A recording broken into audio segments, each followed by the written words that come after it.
वीजे बुकवाला की प्यारी दोस्तों, सुनिए ये जिंदगी बदल देने वाली कहानी। दोस्तों, कल्पना कीजिए आप ऑफिस में हैं, आपका प्रोजेक्ट बेहतरीन है लेकिन कोई और सारा क्रेडिट ले जाता है, या फिर घर पर आपकी मेहनत की बजाय कोई और वाहवाही पा जाता है। ऐसा क्यों होता है? जवाब छुपा है द आर्ट ऑफ मैनिपुलेशन में। ये किताब कोई डार्क मैजिक नहीं बल्कि लोगों को समझने का एक जरिया है।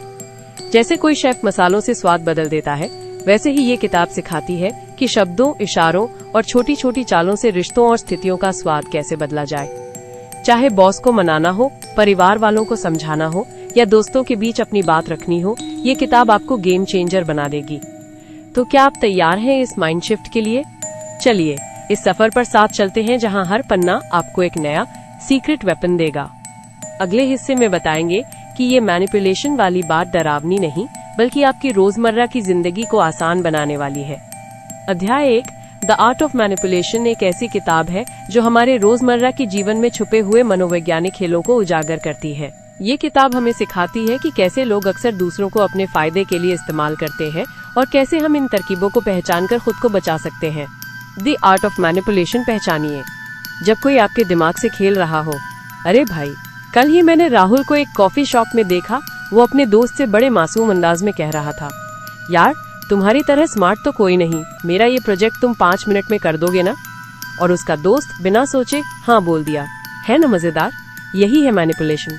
किताब में ऐसे ही रोजमर्रा के मास्टरमाइंड्स के तरीकों को खोला गया है। तुम्हारी मदद चाहिए वाला जाल।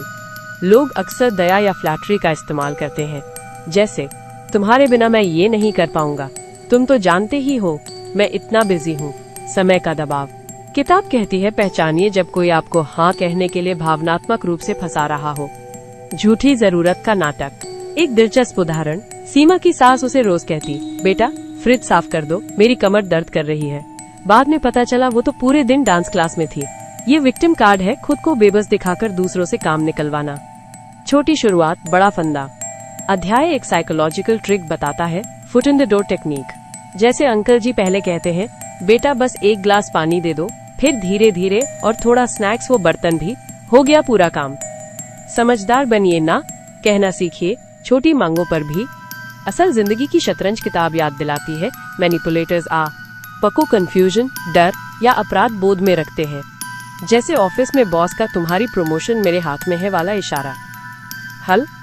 सवाल पूछिए, क्या आप किसी खास चीज की अपेक्षा कर रहे हैं? क्यों मायने रखता है ये अध्याय? क्योंकि ये आपको भेड़िए और भेड़ों में फर्क करना सिखाता है। अगली बार जब कोई आपसे तुम तो मेरे सबसे क्लोज हो कहकर फेवर मांगे, तो मुस्कुराकर पूछिए, सच में तो फिर पहले मेरी मदद करोगे? फंडा ये है, दुनिया में हर कोई आपका भला नहीं चाहता, पर अब आप उनके गेम से आगे होंगे। अध्याय 2, मान लो तुम्हारा दोस्त अचानक तुमसे कहता है, अरे यार तुम्हारे बिना ये प्रोजेक्ट पूरा नहीं होगा। ये एक तरह का मैनिपुलेशन है जिसमें तुम्हारी भावनाओं से खेला जाता है। इस किताब में ऐसे ही रोचक तरीकों को समझाया गया है। दोस्त की जरूरत या फंदा, भावनाओं से खेलने की कला। सोचो, तुम्हारा सबसे करीबी दोस्त अचानक तुम्हें गले लगाकर कहता है, यार तुम्हारे बिना ये प्रोजेक्ट नहीं चलेगा। सुनकर तुम्हारा दिल पिघल जाता है ना? पर किताब द आर्ट ऑफ मैनिपुलेशन का ये अध्याय चेतावनी देता है, भावनाओं की रस्सी से बंधे कठपुतली मत बनो। मासूमियत पर डाला गया प्यार का पर्दा। दोस्त की ये बात सुनकर तुम खुशी से हाँ कह देते हो, पर ध्यान दो यहाँ तुम्हारी जरूरत नहीं, तुम्हारी कमजोरी को टारगेट किया गया है। से कोई तुम्हारे गर्व को थपथपाकर तुम्हें अपनी गाड़ी में बैठा ले। अध्याय बताता है कि लोग अक्सर तुम्हारी अहमियत दिखाकर तुमसे काम निकालते हैं। चाय की चुस्की और चालाक चापलूसी। राहुल और प्रिया का किस्सा याद आया। प्रिया ने राहुल से कहा, तुम्हारे जैसा क्रिएटिव दिमाग ही इस कैंपेन को बचा सकता है। राहुल ने पूरी रात जगकर काम किया। 2 हफ्ते बाद पता चला प्रिया ने बॉस को बताया कि ये आइडिया उसका अपना था। अध्याय कहता है, जब कोई तुम्हें रोल मॉडल बनाए, समझ जाओ कि मंच तैयार है। तुम्हारे बिना नहीं होगा का मतलब? ये वाक्य 2 तरह से बोला जाता है, एक सच्ची मदद की गुहार, दूसरा फ्री में काम लेने की चाल। अंतर कैसे पहचाने? अध्याय सुझाव देता है, अगर सामने वाला सिर्फ मुसीबत के वक्त तुम्हें याद करे या तुम्हारी न कहने की असमर्थता का फायदा उठाए, तो समझ लो ये भावनात्मक ब्लैकमेल है।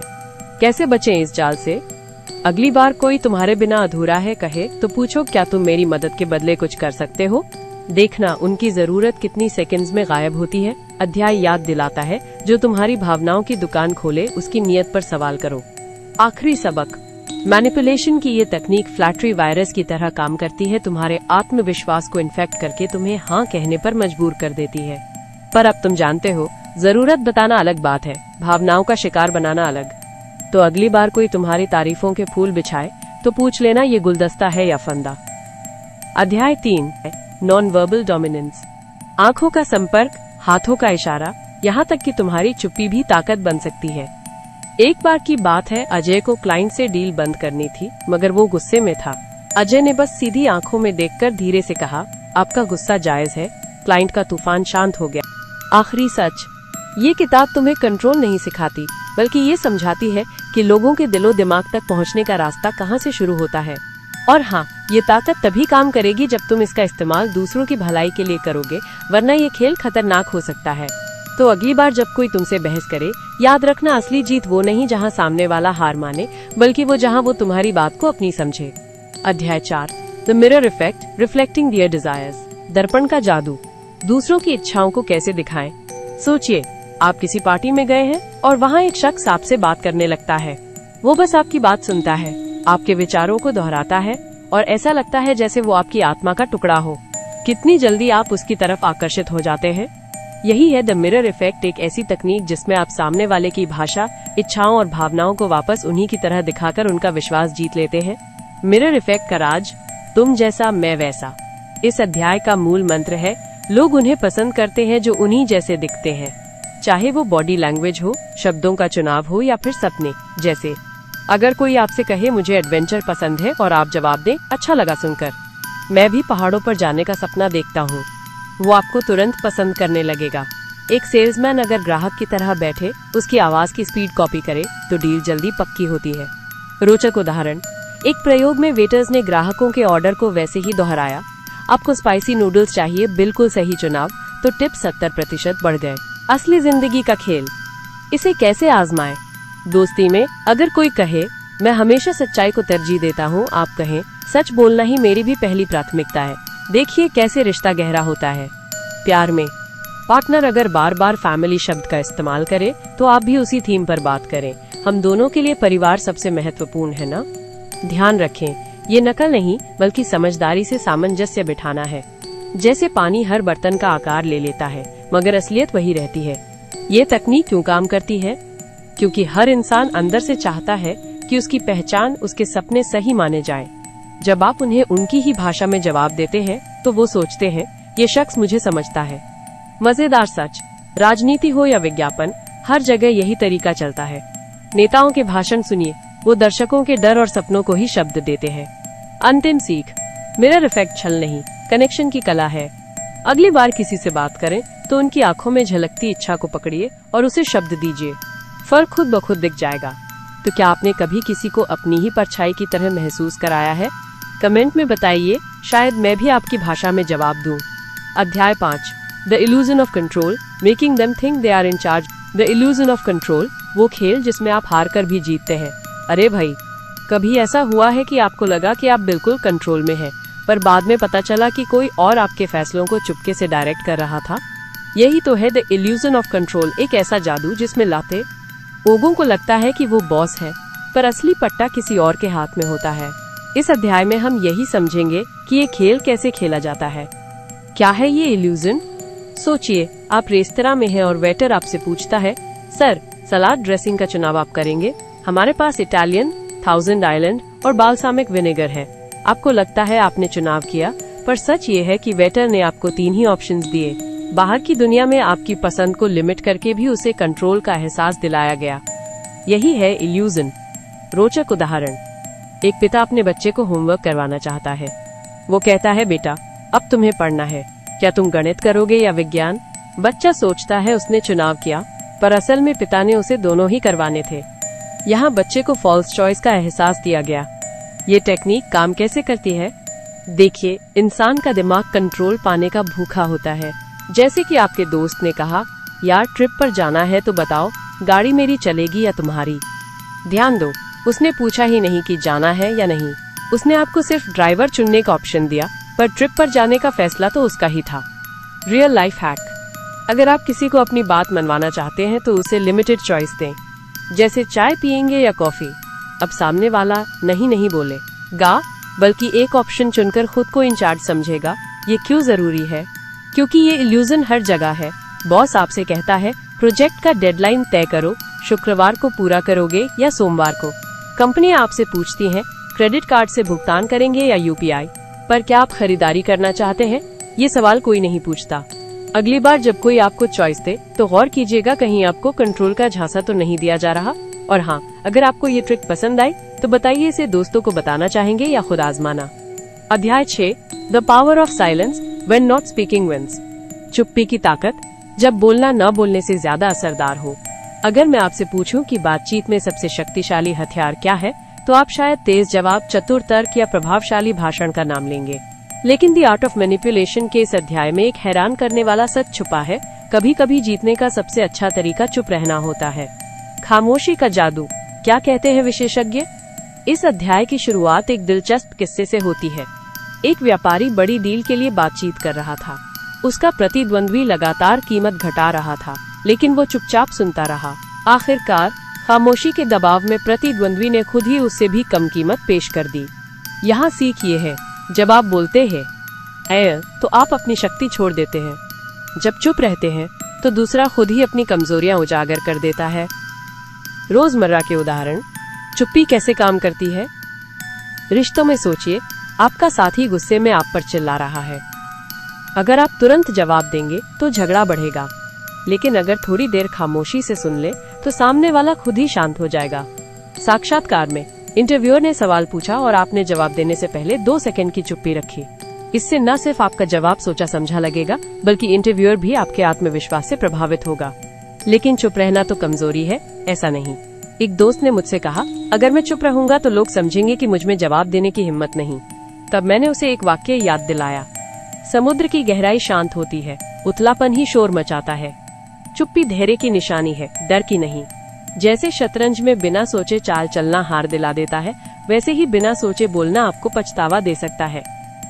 आखिरी सबक, चुप्पी कब और कैसे इस्तेमाल करें?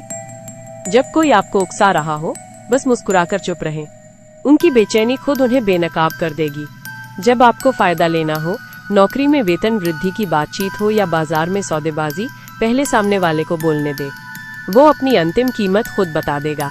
तो अगली बार जब कोई आपसे जल्दबाजी में जवाब मांगे तो गहरी सांस लें, पल भर रुके और चुप्पी की तलवार से उसका हथियार कुंद कर दें। क्योंकि कभी कभी सबसे मुखर व्यक्ति नहीं, बल्कि सबसे धैर्यवान व्यक्ति ही जीतता है। अब सोचिए, आज ही किस स्थिति में आपने बोलने के बजाय चुप रहकर जीत हासिल की होती। अध्याय 7, the guilt game, harnessing emotional debt. The guilt game, कैसे लोग आपके अपराध बोध का फायदा उठाते हैं। अरे भाई सुनो एक किस्सा। रमेश अपनी बीवी से बहस कर रहा था, तुम हमेशा अपने माँ बाप को ही टाइम देती हो, मेरे लिए कभी वक्त नहीं। अगले ही पल उसकी पत्नी ने आंखें नीची करके कहा, तुम्हें लगता है मैं बुरी बहू हूँ? और फिर क्या था, रमेश खुद को बचाने में लग गया।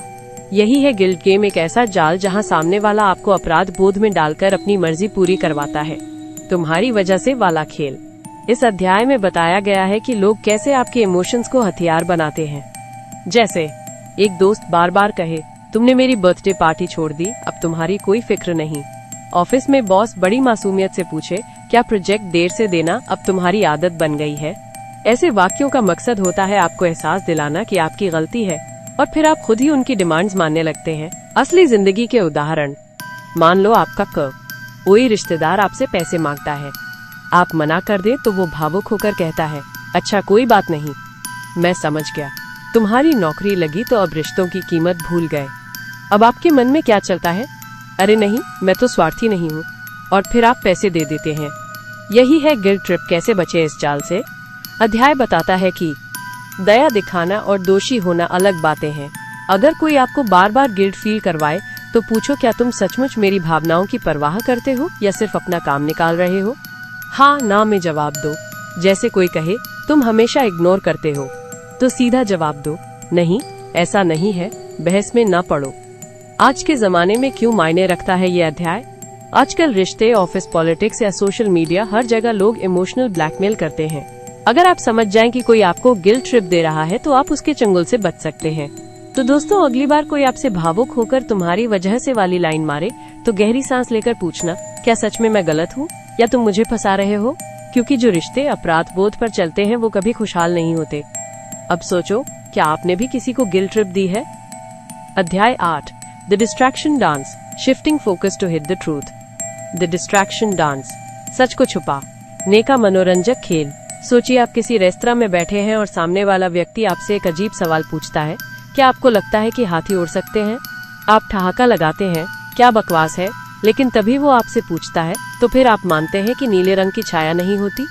अब आपका दिमाग हाथी से हटकर रंगों के विज्ञान में भटक गया है। यही है द डिस्ट्रैक्शन डांस, सच को छुपाने का वो नाच जहां आपका ध्यान भटकाकर असली मुद्दे को धुंधला कर दिया जाता है। सच पर धूल झोंकने की कला। अध्याय बताता है कि बातूनी लोग, राजनीतिज्ञ, यहाँ तक कि हमारे अपने दोस्त भी इस तकनीक का इस्तेमाल करते हैं। मान लीजिए आप किसी से पूछते हैं, कल आपने मेरी किताब क्यों नहीं लौटाई? और जवाब मिलता है, अरे तुम्हारी कल की शर्ट तो बहुत स्टाइलिश थी। सवाल का जवाब न देकर सामने वाला आपके ध्यान को शर्ट की तरफ मोड़ देता है।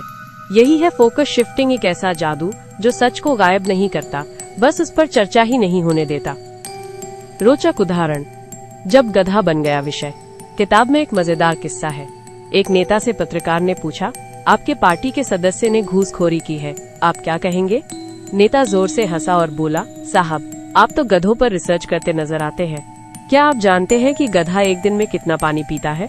पूरा मीडिया गधों की प्यास पर बहस करन ये लगा और असल सवाल कहीं खो गया। यही डिस्ट्रैक्शन डांस की ताकत है। जीवन में कहाँ देखते हैं ये नाच? रिश्ते, तुमने मेरा मैसेज क्यों नहीं देखा? का जवाब, तुम्हारे खाने में नमक ज्यादा था कल। ऑफिस, प्रोजेक्ट डेडलाइन क्यों मिस हुई? का जवाब, क्या आपने कल का सनसेट देखा? वायरल हो रहा है। राजनीति, बेरोजगारी दर बढ़ी क्यों? का जवाब, हमारी संस्कृति पर हमला हो रहा है। क्यों जानना जरूरी है ये तरीका? क्योंकि जब कोई आपका ध्यान भटकाए तो आप समझ जाएं कि ये कोई गधे वाला जवाब है। सच को छुपाने के लिए ध्यान बांटना सबसे पुराना ट्रिक है, चाहे वो प्रेमिका का झगड़ा हो या देश का बजट।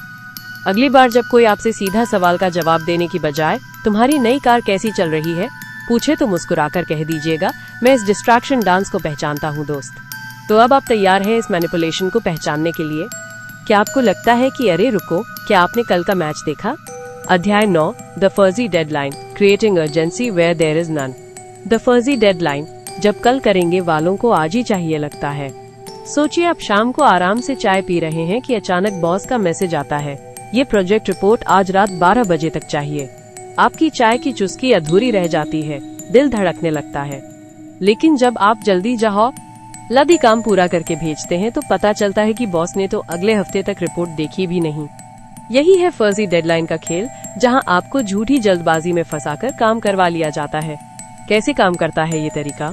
इस अध्याय में बताया गया है कि लोग अर्जेंसी का भ्रम पैदा करके दूसरों को मनचाहा काम करवा लेते हैं। जैसे कोई दोस्त आपसे कहे, ये मूवी टिकट कल तक ही आधे दाम में मिल रहे हैं।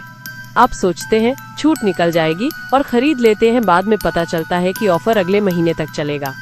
एक मजेदार उदाहरण याद आता है। रिया की सास हमेशा कहती, बेटा ये साड़ी दुकानदार ने सिर्फ आज के लिए डिस्काउंट दिया है। बाद में पता चला दुकानदार ने यही बात हर ग्राहक से कही थी। आपको क्यों ध्यान देना चाहिए? क्योंकि यह तकनीक हर जगह इस्तेमाल होती है। ऑफिस में कलीग आपसे कहे, ये प्रेजेंटेशन बॉस को 10 मिनट में चाहिए, जबकि उन्हें पता होता है कि बैठक शाम को है। रिश्तों में पार्टनर बोले, अगर आज तुमने माफी नहीं मांगी तो मैं वैसे उनका इरादा छोड़ने का होता ही नहीं। समझदारी की बात। लेखक बताते हैं कि ऐसे में सवाल पूछो, वाकई ये डेडलाइन फाइनल है? क्या इसके बिना काम नहीं चलेगा? अक्सर जवाब सुनकर सामने वाला घुमा देगा। तो अगली बार कोई आप पर जल्दी करो का दबाव डाले तो गहरी सांस लेकर पूछिए, क्या यह डेडलाइन असली है या सिर्फ हवा से बनाई गई आग है? अध्याय 10, the scars of pride, exploiting ego to get compliance. The scars of pride, जब अहंकार आपका दुश्मन बन जाए। वो कहते हैं ना, अहंकार इंसान का सबसे बड़ा दुश्मन होता है। ये अध्याय तो ठीक वैसा ही है जैसे कोई शिकारी शेर के मन की गहराइयों में छुपे घमंड को पढ़कर उसे फंसाने की योजना बनाता हो। द आर्ट ऑफ मैनिपुलेशन का ये अध्याय हमें बताता है कि कैसे लोगों के गर्व के जख्मों को छूकर उन्हें अपने मनमाफिक चलाया जा सकता है। अहंकार का जाल, मैं सबसे अलग हूँ। सोचिए, आपके दफ्तर में कोई सहकर्मी हमेशा अपने आइडियाज को सबसे यूनिक बताता है। अब अगर आप उससे कहें, तुम्हारा विचार तो बिल्कुल नया है, शायद ही कोई समझ पाए। ये सुनकर वो फूला नहीं समाएगा, लेकिन यही वो पल होता है जब उसका गर्व उसे कमजोर बना देता है। अध्याय बताता है कि ऐसे लोगों की जरा सी तारीफ करके उन्हें अपनी हाँ में हाँ मिलवाई जा सकती है। रियल लाइफ उदाहरण। एक सेल्समैन ने ग्राहक से कहा, आप जैसे समझदार व्यक्ति को तो पता ही होगा कि ये प्रोडक्ट बेस्ट है। ग्राहक ने हाँ में सिर हिला दिया। अहंकार ने उसकी समझदारी को चुनौती देने नहीं दी। तुम्हारी बात सच में खास है। फीडबैक का खेल। इसमें एक और तरीका है, लगातार छोटे छोटे फीडबैक। जैसे कोई बॉस अपने जूनियर से पूछे, तुम्हारी रिपोर्ट अच्छी है लेकिन क्या तुम इसमें थोड़ा और निखार सकते हो। जूनियर उसमें जुट जाएगा क्योंकि उसे लगेगा कि उसकी काबिलियत सवालों में है। ये सिलसिला चलता रहेगा और वो बिना सवाल किए मानता रहेगा। प्रासंगिकता। आज के दौर में क्यों मायने रखता है ये अध्याय। सोशल मीडिया पर लोग लाइक्स और कमेंट्स के पीछे भागते हैं, यही उनका गर्व है। कोई इन्फ्लुएंसर अगर कहें आपके फॉलोअर्स तो बहुत स्मार्ट हैं, ये पोस्ट समझ जाएंगे, तो लोग शेयर करने लगेंगे। अहंकार को सहलाना आज के दौर का सबसे बड़ा हथियार बन चुका है। सबक। अगली बार जब कोई आपकी तारीफ करके आपका फैसला बदलवाने की कोशिश करे तो अपने गर्व से पूछिए, क्या ये सच में मेरा फैसला है या मेरे अहंकार का।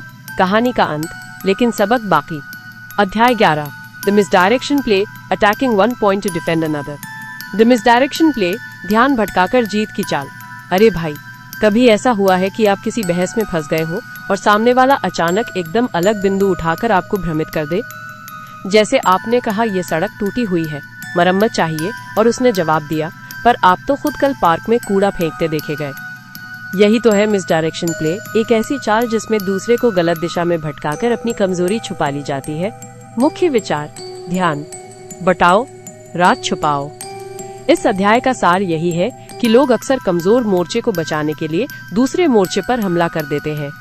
राजनीति हो या रोजमर्रा की जिंदगी, ये ट्रिक हर जगह काम करती है। उदाहरण। सोचो, एक बॉस अपने कर्मचारी से पूछता है, प्रोजेक्ट डेडलाइन क्यों मिस हुई, और कर्मचारी तुरंत जवाब देता है, सर आपने तो पिछले महीने खुद हफ्ते भर की छुट्टी ले ली थी। बस बात बन गई, डेडलाइन का सवाल हवा हो गया। संवाद और चालाकी की दुनिया। इस गेम में संवाद ही हथियार है। एक मजेदार उदाहरण देखो। मोहन, तुमने मेरी कार का मिरर तोड़ दिया। राजू, अच्छा, तुम तो पिछले साल मेरे फोन का स्क्रीन गिराकर चले गए थे, देखा। राजू ने मोहन को उलझाकर असली मुद्दे से भटका दिया। यही है मिसडायरेक्शन गिल्ट को शिफ्ट करना। तुम्हारे लिए क्यों मायने रखता है ये अध्याय? क्योंकि ये ट्रिक तुम पर भी आजमाई जा सकती है। अगली बार कोई तुमसे झगड़े में अचानक पुरानी बातें उठाए तो समझ जाना वो तुम्हारा ध्यान भटका रहा है। और अगर तुम्हें खुद किसी मुश्किल सवाल से बचना है तो काउंटर अटैक यही तरीका है। असल जिंदगी का खेल। रिश्ते। पत्नी कहे, तुमने बच्चों को होमवर्क नहीं चेक किया। पति जवाब दे, तुम्हारे टिफिन की सब्जी में कल नमक ही नहीं था। ऑफिस कोलीग कहे, ये रिपोर्ट गलत है। तुम कहो, तुम तो पिछली मीटिंग में लेट आए था। फंस गए ना। इसलिए अगली बार जब कोई तुम्हारा ध्यान भटकाए तो स्टे फोकस्ड रहो, क्योंकि जो इस चाल को पहचान लेता है वही खेल जीतता है। तो दोस्त, अब तैयार रहना, क्योंकि दुनिया भर के मैनिपुलेटर्स की यही पसंदीदा चाल है।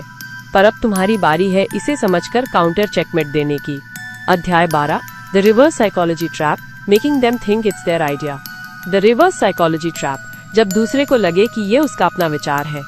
तुमने कभी नोटिस किया है कि कैसे कोई चालाकी से तुम्हें वो काम करवा लेता है जो वो चाहता है, मगर तुम्हें लगता है कि ये तुम्हारा ही फैसला था। जी हाँ, यही है रिवर्स साइकोलॉजी की जादुई छड़ी। आज हम बात करेंगे द आर्ट ऑफ मैनिपुलेशन के उस मजेदार अध्याय की, जहाँ लोगों को यकीन दिलाया जाता है कि वे जो कर रहे हैं वो उनकी खुद की मर्जी है। ये खेल कैसे काम करता है? इसका मंत्र सीधा है, इच्छा को नकारो, विरोध को गले लगाओ। मान लो तुम्हारा दोस्त हमेशा फिल्मों में लेट पहुंचता है। अगर तुम उसे डांटोगे जल्दी चलो तो वो और आनाकानी करेगा। लेकिन अगर तुम उल्टा बोलो, अरे चलो मत, तुम्हारी आदत है ही लेटने की, आज भी वैसा ही करो, तो अचानक वो जल्दी तैयार होने लगेगा। है ना मजेदार?